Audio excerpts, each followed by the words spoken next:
Bonjour à tous, aujourd'hui nous allons aborder le thème du programme du cycle 2 qui correspond au CP CE1, CE2 de l'école primaire en France. Les thèmes abordés seront donc les fondamentaux qui correspondent à des enseignements que l'école offre aux enfants, notamment en langue vivante, le français, l'anglais ou les langues régionales. Il dispose également d'un enseignement artistique tel que l'art plastique, une éducation musicale, une éducation physique et sportive et un enseignement moral et civique. Nous pouvons rajouter également les sciences qui correspondent à comment questionner le monde, ainsi que les mathématiques, des fondamentaux des mathématiques qu'ils abordent à l'école primaire. Dans cette vidéo, nous allons aborder les spécificités du cycle des apprentissages en cycle 2, notamment en langue française, que les enfants abordent de manière à acquérir une automatisation simultanée.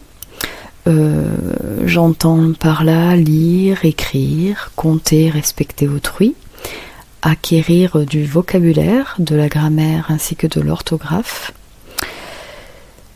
Ils apprennent également à observer, à agir, à manipuler, à expérimenter toutes sortes d'activités. Ils apprennent à réaliser donc tout cela dans le cadre d'activités scolaires et cela apporte aux enfants un apprentissage à se justifier de façon rationnelle.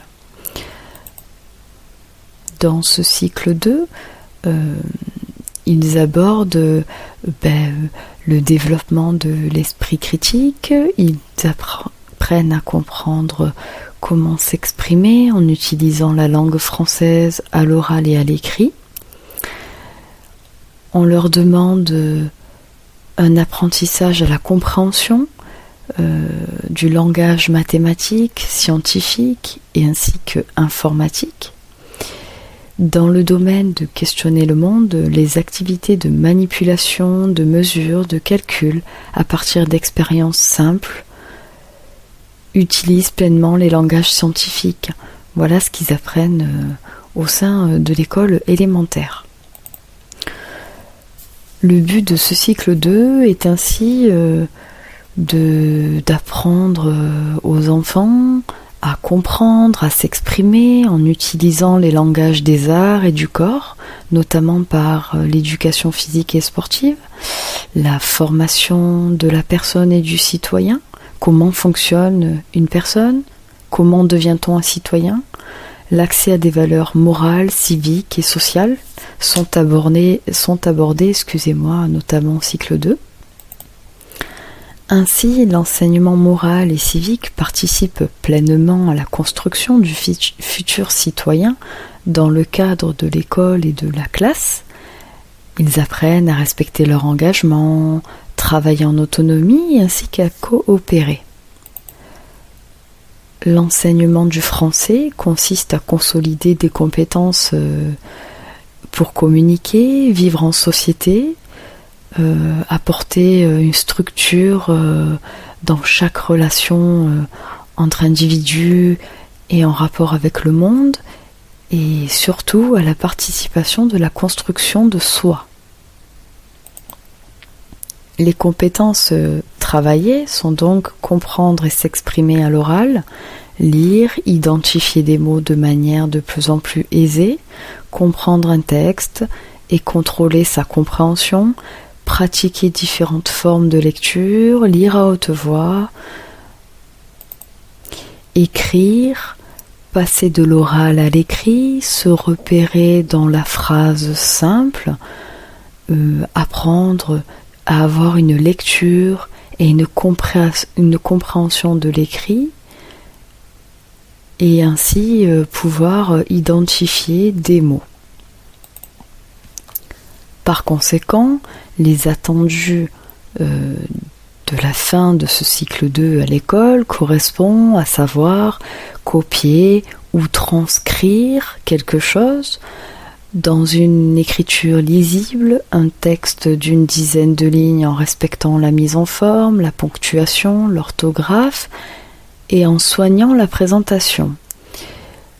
Rédiger un texte d'environ une demi-page, cohérent, organisé, ponctué, pertinent par rapport à la visée ou au destinataire que la personne devra lire. Améliorer un texte, notamment son orthographe, en tenant compte d'indications. Voilà ce qui est attendu en fin de cycle 2, c'est-à-dire à la fin du cycle du CE2.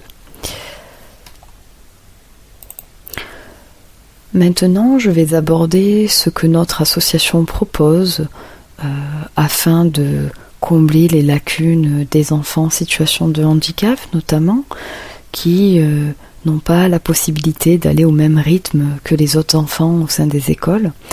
Donc nous proposons également le même programme, c'est-à-dire adapter, copier ou transcrire dans une écriture lisible sur papier adapté.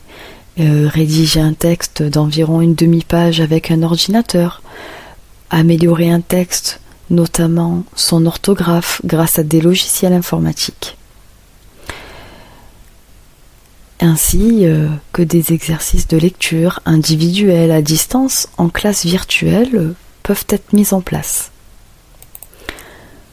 Les compétences que nous travaillons sont notamment maîtriser des gestes de l'écriture cursive, mémoriser l'orthographe, reconnaître les principaux constituants de la phrase tels que le sujet, le verbe et les compléments, le nom, l'article défini, indéfini ainsi que son adjectif.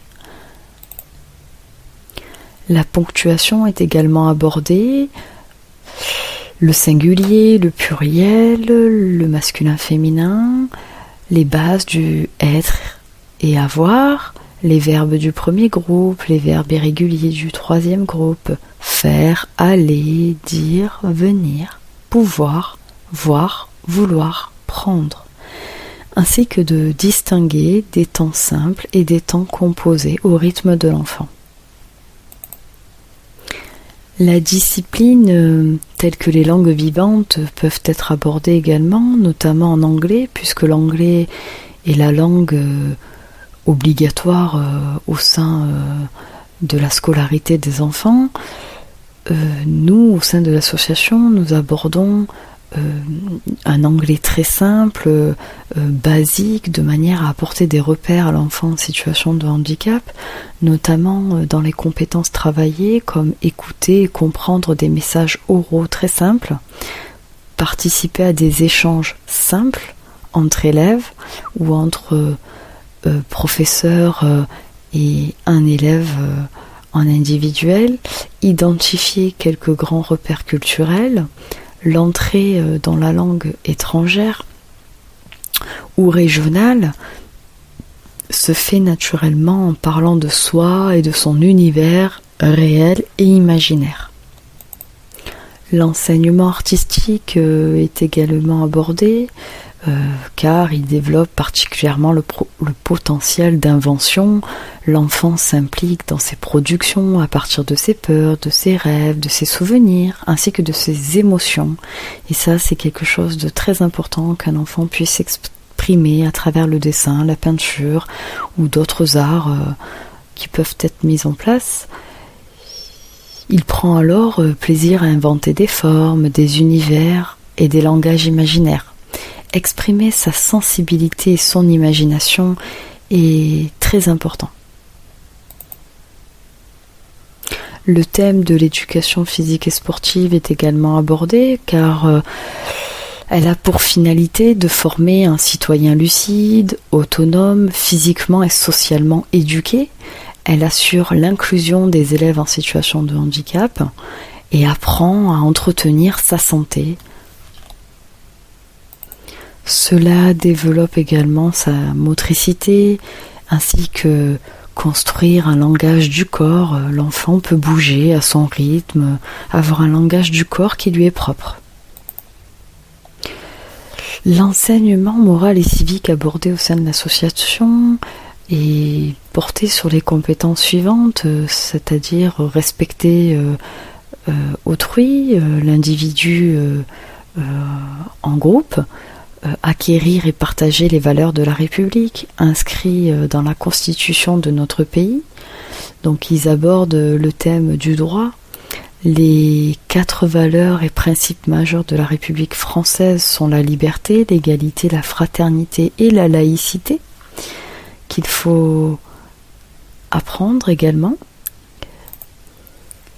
Cela apporte donc une construction d'une culture civique. La culture de la sensibilité permet d'identifier et d'exprimer ce que l'on ressent, comme de comprendre ce que ressentent les autres, par exemple. Elle permet de se mettre à la place de l'autre, tout simplement. Respecter les règles de la vie collective fait partie également de l'enseignement moral et civique abordé au sein de l'association et des écoles. Le thème Questionner le monde consiste à imaginer, réaliser, se situer dans l'espace et dans le temps, mémoriser quelques repères chronologiques, notamment en géographie, en histoire, situer un lieu sur une carte ou un globe ou sur un écran informatique. Elle aborde également le thème de lire l'heure, les dates, identifier des paysages, comparer des paysages d'aujourd'hui et du passé pour mettre en évidence quelques transformations. Les mathématiques sont également une discipline importante car les enfants doivent apprendre à leur rythme l'étude des 4 opérations, l'addition, la soustraction, la multiplication ainsi que la division. La calculatrice est autorisée, des méthodes par image sont élaborées de manière à ce que l'enfant puisse photographier visuellement sa mémoire photographique ou auditive. Donc il y a plusieurs manières d'aborder les mathématiques aux enfants en situation de handicap, mais ils peuvent tout à fait apprendre d'une différente façon, mais connaître la base comme tous les élèves. Donc ils devront calculer avec des nombres entiers, disposer d'une bonne connaissance suffisante des nombres inférieurs à 1000 ou jusqu'à 1000, ainsi que connaître les grandeurs et mesures, utiliser la règle, le compas ou l'équerre comme instrument de tracé. Dans une prochaine vidéo, nous aborderons le cycle 3 avec des détails simples pour éclairer les parents, pour informer également les élèves de ce qu'ils doivent maîtriser à leur rythme. Voilà ce dont on parle aujourd'hui dans cette vidéo. Je vous remercie de votre attention. N'oubliez pas de vous abonner. Je vous souhaite une bonne continuation et à très bientôt.